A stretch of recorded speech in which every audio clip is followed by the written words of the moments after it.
சற்று முன்பு கிடைத்துள்ள மற்றொரு முக்கிய செய்தி.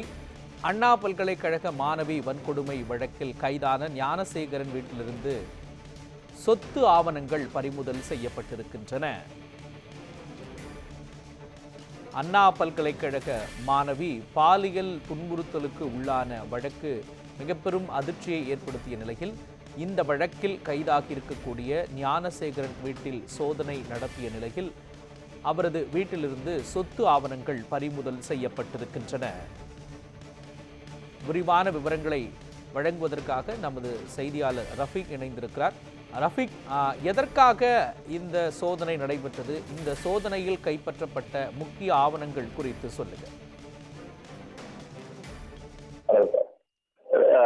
சென்னை கோட்டபுரத்தில் நடந்த பாலியல் வன்கொடுமை குறித்து ஞானசேகர் என்பவர் கைது செய்யப்பட்டுள்ள நிலையில் அவரது உடல்நலம் குறித்து அரசு மருத்துவமனையில் அனுமதிக்கப்பட்டுள்ளார். இந்நிலையில் தனிப்பட்ட குழுவினர், அதாவது சிறப்பு புலனாய்வு போலீசார், ஐபிஎஸ் அதிகாரிகள் குழுவினர் ஒன்றிணைந்து தீவிர நேரடியான விசாரணை கொண்டு வருகின்றனர். அதன் தொடர்ச்சியாக ஞானசேகரன் வீட்டில் நேரடியாக நேற்று சோதனை செய்ததில் மற்றும் மேலும்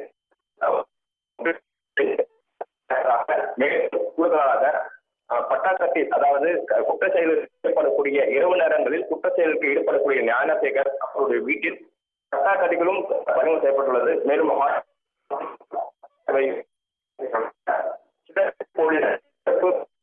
பறிமுதல் செய்ததோடு மேலும் ஞானசேகரின் இரு மனைவிகளிடமும் சிறப்பு புலனாய்வு போலீசார் தீவிர விசாரணை மேற்கொண்டு வருகின்றனர்.